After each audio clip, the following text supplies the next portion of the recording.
Many thanks to fellow Extraction Squad, one of the original DayZ servers, Clash Vanilla servers, Sergeant Pepper servers, Sea of Doors Cloud, We That Remain Roleplay, the Struggle Community, the Karma Crew servers, DayZ Curriculum Leaderboards, and Dots for making this video possible. DayZ 1.27 is upon us, and like usual, there are a lot of changes that players aren't aware of, so in this video we're going to be summarising the 9 must-know changes of this update.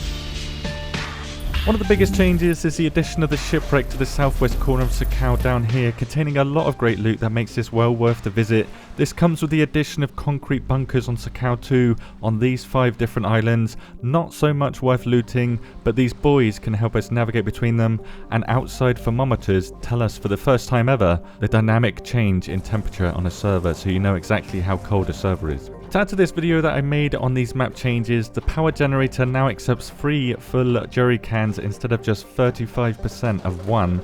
Lights will flicker in the bunker when the fuel is low on the generator, and several particle effects have been added to objects and surfaces. This includes leaves drifting down from trees when you shoot through them, snow also doing the same when you run through them too, and also when you chop them, and items can now get stuck in snowy textures when thrown, so grenades can get stuck in snow, and the hot spring vapor is now much denser.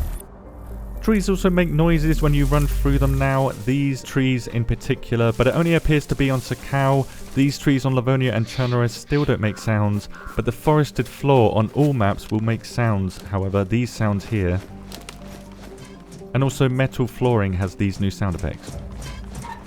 This comes with a volume increase when it comes to the sound of your footsteps and everybody else's footsteps, including infected, up to around 30 to 40% louder, so this means you can hear players at around 30 to 40% further away this patch. Details here if you want to know more. Many more sounds were added and changed this patch too, but the most important ones are the new sounds for all 4 SMGs, and now bullet cracks have several variations.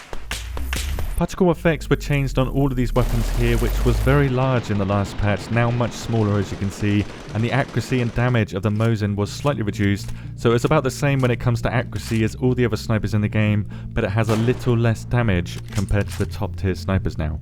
Inversely, the SV89, otherwise known as the VS98, saw a small accuracy increase but a huge damage buff, making it the best weapon in the game and the best sniper for damaging players over range. What I didn't include in my weapons video that I made here is how aiming down sights now works. In the previous patch, switching to another weapon modified whether you were looking down the iron sights or a scope. Now DayZ will remember which one you're looking down for each individual weapon, so switching to a sidearm and then switching back to your ranged weapon will remember that you were scoped in on your ranged weapon. All of these actions are now continuous, much like how you can heal multiple bleeds with just one action, so it continues spinning around and around. Some of these come with new animations and sounds, revolving mostly around repair actions and splitting actions.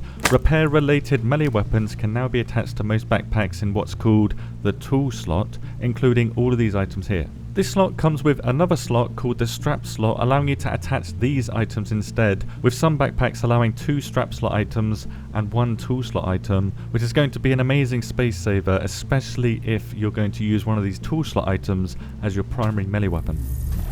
Killing cows, goats and sheep will be much harder with melee in this patch, as they will run away sooner from nearby players. In the last patch it was around 5 meters before they ran. In some cases you could run straight up to them and just hit them before they even realize you're there. Now it's going to be around 20 meters instead, and on maps like Sakau it's best to skin them sooner rather than later, as frozen animal corpses can no longer be interacted with, and I don't believe there's a way you can heat it up unless you place a fire next to it, meaning you won't be able to skin it when it's frozen.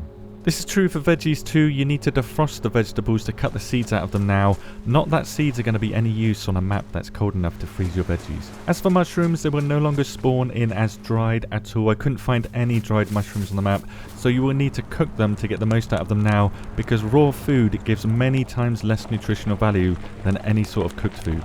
While cooking, you can warm up your water with a water bottle and filtering bottle without the worry of these getting damaged now. These two in the last patch used to get damaged quite quickly, but now, as long as they have liquid inside them, they won't take damage. They will lose the quantity of liquid they have inside them as they're boiling, as it turns into vapor, but as long as they don't reach 0%, they won't take damage. This, however, does not apply to hot springs, as they will destroy your water or filtering bottles in seconds still, as you can see here. Fireplaces will now consume firewood faster. In the last patch, one firewood lasted around 6 minutes inside a fireplace.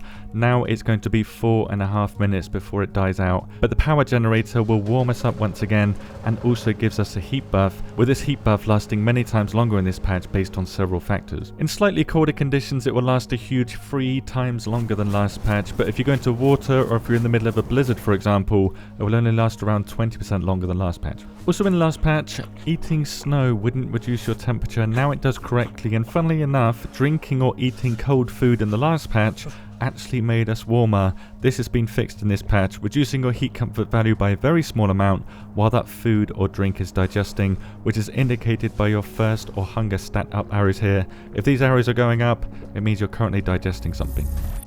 The blood stat has seen a major change this patch, allowing us to survive much easier when we have lower blood values. In the last patch, being below 3000 blood, or when this icon is flashing red, would cause our characters to constantly go unconscious due to taking shock damage from being critically low blood. Now in 1.27 we get 3 minutes of protection from this constant shock damage. If you've been KO'd by any source while you have this flashing blood icon, you will not get KO'd from this shock damage from having low blood. This means that we're going to go unconscious much less often with this low blood state, and we also get double the blood regen when we're unconscious, with the double regen only happening when the flashing blood icon is happening and only while you're KO'd. So KO'd plus flashing blood equals double regen. In addition, during the lowest blood regen stage, which is yellow thirst and yellow hunger, we get 0.05 extra blood regen per second regardless of our blood value, so you don't need to be flashing blood to get this bonus, and it's a 65% increase compared to last patch, but having higher thirst and hunger will result in higher blood regen.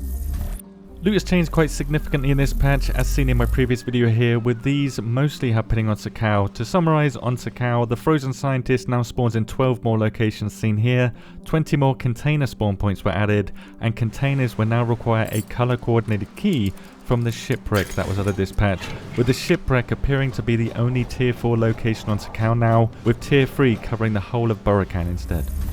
The best way to get to the shipwreck is certainly by boat, which is now much more accessible due to them respawning more often. They respawn more because boats will now slowly degrade over time if you're not within 300 meters of it, so if you're driving it, it's not decaying. If you log out for the night though, repairing the engine with a blowtorch the next day is a good practice. It will help you stop your boat from degrading, sinking and respawning for other players, and you'll be stranded on an island somewhere, with this vid going over the details if you want to know. All boats are now quieter when you drive them. They have improved sound effects, but somehow they're louder to other players at a distance. So in the last patch you could hear these boats up to around 125 meters before you couldn't hear them anymore. Now it's 350 meters you can hear somebody in a boat, so be careful if you're driving next to an island. If you had a boat in the last patch, it's most likely gone now because a full character and map wipe happened in this patch in 1.27, which was first and foremost a stability patch to start the year off. Let me know your take on this patch, the first patch of the year. Thank you very much for watching, and good luck with the patch.